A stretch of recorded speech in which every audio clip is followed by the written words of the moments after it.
आशा करता हूं आप सब बहुत अच्छे होंगे। मेरा नाम है सिद्धांत अग्निहोत्री। स्टडी ग्लोस पे आपका बहुत बहुत स्वागत है। मैं बात करूंगा आज क्यों भारत में न्यू नेशनल सिक्योरिटी पॉलिसी की ज़रूरत है। द हिंदू का ये शानदार एडिटोरियल है और इसमें हम काफ़ी चीज़ें देखेंगे, बहुत ही इंपॉर्टेंट है। भारत कैसे अपने आप को प्रोटेक्ट कर सकता है और अब हमको क्या क्या चेंजेस लाने पड़ेंगे।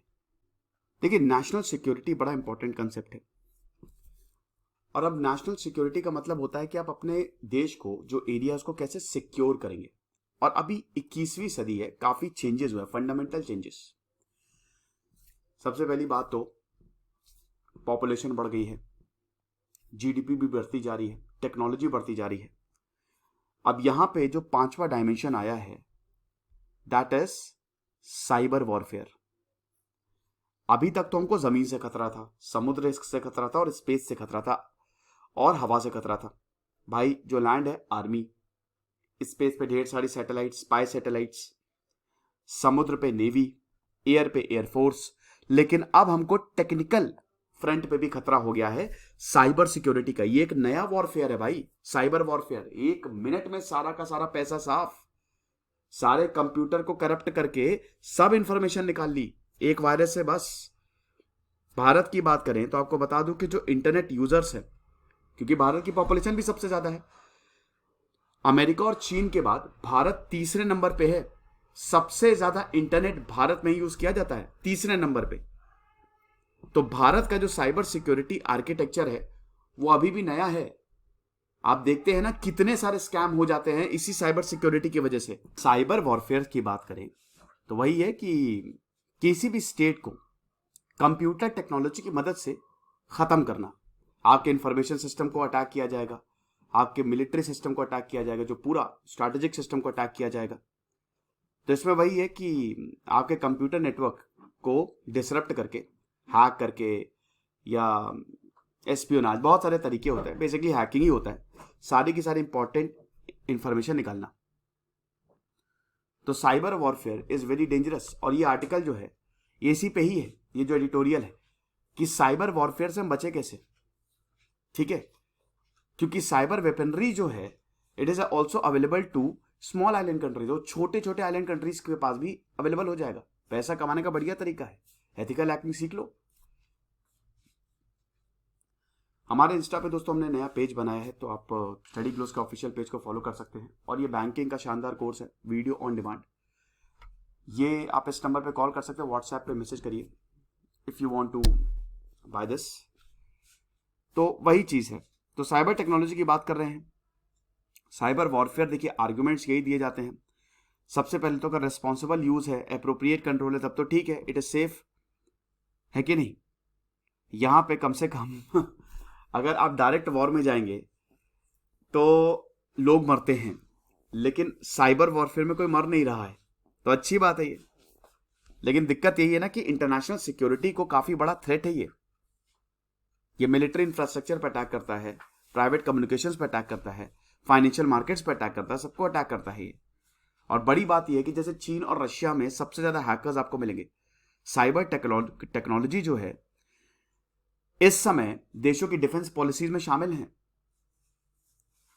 बड़े बड़े hackers, America, Russia, China, Bharat, बड़े बड़े हैकर्स यहां पे काम कर रहे हैं और एक दूसरे को मारने में लगे हुए हैं, कैसे इंफॉर्मेशन निकाली जा सके। तो कॉन्फ्लिक्ट जो है साइबर वॉरफेयर से वो बढ़ते जा रहे हैं, बायलेटरल कॉन्फ्लिक्ट बढ़ते जा रहे हैं। एक तरफ तो चाइना भारत मीटिंग कर रहा है, दूसरी तरफ साइबर वॉरफेयर शुरू है। ये चीज है। तो यही इनोवेशंस की वजह से हमको और इनोवेशंस की जरूरत है, क्योंकि भारत के लिए बहुत बड़ा थ्रेट है ये। भारत साइबर अटैक्स का विक्टिम रहा है। 2009 में हमने देखा कि किस तरीके से घोस्ट नेट ने तिब्बतन गवर्नमेंट जो एग्जाइल में है भारत में, उसको टारगेट किया। बहुत सारे इंडियन एम्बेसीज को टारगेट किया। 2020 में हमने पावर आउटेज जो मुंबई में देखा, वो भी लिखा था, वो भी यही था कि शायद चाइना से साइबर अटैक हुआ होगा, इसीलिए ये पावर आउटेज मुंबई में हुआ 6 घंटे का जो था। और चाइना से तो थ्रेट है ही है। चाइना लगातार कोशिश कर रहा है कि जितने ज्यादा हैकर्स हो सके भारत पे छोड़ दो। एक और चीज आपको इंटरेस्टिंग फैक्ट बताता हूं, नॉर्थ कोरिया में भले ही बहुत ज्यादा गरीबी है, वहां कुछ नहीं है। लेकिन वहां एक चीज है, नॉर्थ कोरिया में आपको हैकर्स बहुत सारे मिलेंगे। वो बेस्ट हैकर्स को लेके आता है। नॉर्थ कोरिया के जो बच्चे हैं वो बाहर पढ़ने जाते हैं या अगर देश में ही पढ़ रहे हैं तो उनको एक अलग डिपार्टमेंट हैकिंग का बनाया हुआ है। नॉर्थ कोरिया से भी बहुत ज्यादा साइबर अटैक होता है। आप ये बताइए कि एक कटा हुआ देश जिसको कुछ नहीं मालूम है, समझ लीजिए वो पूरी दुनिया से कटा हुआ है नॉर्थ कोरिया, इकलौता ऐसा देश है जिसकी कोई मदद नहीं करता एक्सेप्ट फॉर चाइना, उसको इतनी इंफॉर्मेशन कहां से मिलती है? वो बैलिस्टिक मिसाइल टेस्ट कर रहा है, वो एक न्यूक्लियर स्टेट हो गया है। उसका रीजन है यही साइबर अटैक्स, सारी इंफॉर्मेशन निकाल ली जाती है। और भारत की अगर बात करें तो भारत में साइबर इंफ्रास्ट्रक्चर भी नहीं है। हमारा एक डेडिकेटेड साइबर कंपोनेंट नहीं है मिलिट्री में, और ये इतनी बड़ी भूल है। मैं बताता हूं कैसे। भारत तीसरा सबसे बड़ा देश है इंटरनेट यूज करने वाला, तो आपको तो एक प्रॉपर कंपोनेंट देना ही चाहिए स्पेशली मिलिट्री में, लेकिन भारत में नहीं है। भारत में रोबस्ट साइबर आर्किटेक्चर होना चाहिए ताकि साइबर अटैक को तुरंत यहां पे हो पाए। लेकिन आप खुद ही देख लीजिए, एथिकल हैकिंग की कोई बात नहीं करता। सरकार को इस पे काम करना चाहिए। डिफेंस साइबर एजेंसी को सेटअप करना बहुत ज्यादा जरूरी है। ये अनाउंस तो किया था, लेकिन वही बस अनाउंस किया छोड़ दिया, ये चीज है। तो अब हम इसको कैसे करें, कैसे इसको टैकल करें? इसके 4 डायमेंशन है। पहली बात तो ऑब्जेक्टिव। सबसे पहले हमको ऑब्जेक्टिव को क्लैरिफाई करना पड़ेगा। हमको अब अपनी नेशनल सिक्योरिटी पॉलिसी में चेंज करना पड़ेगा, और चेंज तभी होगा, देखिए लैंड एयर सी में तो हमको कोई हरा नहीं सकता। हमारी आर्मी दुनिया की सबसे बड़ी आर्मी है। स्टैंडिंग आर्मी की बात करें तो भी बड़ी, और रिजर्व्ड फोर्स कंटिजेंस में सबसे बड़ी 35 लाख के करीब हम लोग आर्मी की बात करें तो जवान एकदम तैयार है। चाइना के 28 लाख है, 7 लाख ज्यादा है। एयरफोर्स में भी दोस्तों हम बहुत आगे हैं, नेवी में भी बहुत आगे हैं। लेकिन स्पेस टेक्नोलॉजी में भी इसरो ने कमाल का काम किया। लेकिन हम साइबर वॉरफेयर में बहुत ज्यादा पीछे हैं, साइबर टेक्नोलॉजी में बहुत ज्यादा पीछे हैं, इसीलिए इतने सारे स्कैम्स भी हमको देखने को मिलते हैं। तो सबसे पहले तो आपको ऑब्जेक्टिव अब क्लियर करना पड़ेगा। आपको नेशनल सिक्योरिटी जो पॉलिसी है 21st सेंचुरी की, उसमें आपको इसको इंक्लूड करना पड़ेगा। ये चीज है। दूसरी चीज, आपको प्रायोरिटी सेट करनी पड़ेगी। नेशनल सिक्योरिटी प्रायोरिटी जो है, इसमें क्या है, नए डिपार्टमेंट बनाइए। नए डिपार्टमेंट कैसे रहेंगे? नए डिपार्टमेंट रहेंगे सब कुछ साइंस एंड टेक पे बेस्ड, इनोवेशन एंड टेक्नोलॉजी। जैसे मिलिट्री में डिफेंस साइबर एजेंसी सेटअप करना बहुत ज्यादा जरूरी है। ये आपको हाइड्रोजन फ्यूल सेल्स, अब देखिए क्लाइमेट चेंज भी हो रहा है, तो आपको रिन्यूएबल एनर्जी की जरूरत है, क्लीन एनर्जी की जरूरत है। हाइड्रोजन फ्यूल सेल्स, ये इनोवेशन एंड टेक्नोलॉजी के अंदर आ गया। न्यूक्लियर टेक्नोलॉजी के लिए थोरियम, ये आ गया। एंटी कंप्यूटर वायरसेस, ये आ गया। इम्यूनिटी क्रिएटिंग मेडिसिन, ये आ गया। ये सारी चीजें तो साइंस एंड मैथमेटिक्स जरूरी है। Stem, science technology engineering mathematics. जब तक आप इस पे, अब बहुत हो गया, नफरत बहुत हो गई, जब तक आप इस पे काम नहीं करेंगे तब तक कुछ होने वाला नहीं है। आप लाख चिल्ला लो, लेकिन जब मान लीजिए खुदा ना खास्ता कभी वॉर हो जाए तो 1 मिनट में सिस्टम खत्म। इजराइल किसी देश की हिम्मत नहीं है, इतना बड़ा अरब मुल्क है, गल्फ कोऑपरेशन काउंसिल इतना बड़ा है, सारी इस्लामिक कंट्रीज उसका हिस्सा है। लेकिन अगर सारी की सारी इस्लामिक कंट्रीज भी इसराइल पे छोटा सा देश है, इसराइल पे अटैक कर देना, मुश्किल 1 दिन लगेगा इसराइल को, 1 दिन सबको हरा देगा, सबको। पता है उसका रीजन क्या है? उनकी टेक्नोलॉजी बहुत आगे है। ये लोग लड़ते रहेंगे, वो टेक्निकल साइबर वॉरफेयर के ही थ्रू वो सब इनका खत्म कर देगा, क्योंकि आज सब कुछ टेक्नोलॉजी से चल रहा है। तो इसीलिए यह चीज हमको समझनी पड़ेगी। उसके बाद हर नागरिक को हमको बताना पड़ेगा, every citizen will have to be made aware कि भाई कौन कौन सी टेक्नोलॉजी है, स्पेशली मिलिट्री की टेक्नोलॉजी है, और आपको उसके लिए रेडी रहना पड़ेगा। तीसरा, आपको स्ट्रैटेजी चेंज करनी पड़ेगी।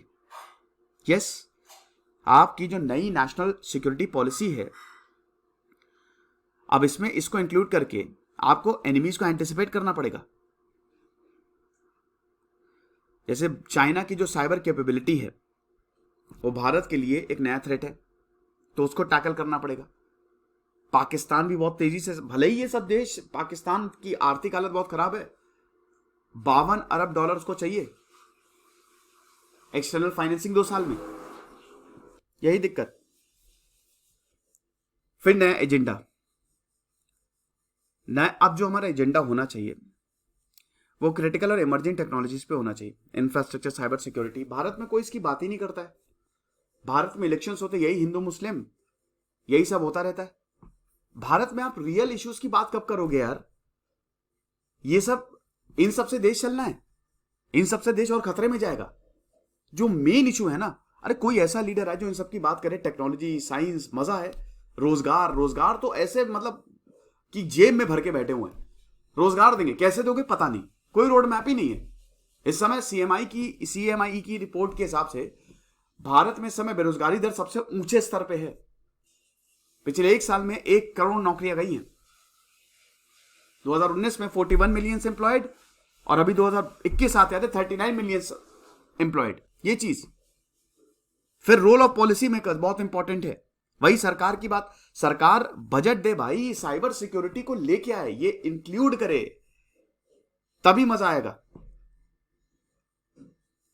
Then central body of cyber warriors, ताकि स्टेट स्पॉन्सर्ड हैकर्स को टैकल किया जा सके। भारत में सबसे ज्यादा टैलेंट है, दुनिया में सबसे ज्यादा टैलेंट आपको भारत में मिलेगा। बहुत खुराफाती हैं यहां के लोग। तो उस टैलेंट को कब यूज करोगे? कब? जब सब कुछ चला जाएगा। तो ये सब चीजें हमको करना पड़ेगा। पॉलिसी में हमको शिफ्ट लाना पड़ेगा, स्पेशली डिफेंस सिस्टम में, डिफेंस सेक्टर में हमको साइबर सिक्योरिटी को इंक्लूड करना है। ये चीज है। तो ये लेक्चर था दोस्तों, ये एक एडिटोरियल है द हिंदू का, शानदार एडिटोरियल, आप इसको जरूर पढ़ें। हालांकि जो भी इसमें लिखा हुआ है मैंने डिकोड आपके सामने कर दिया है। Thank you so much.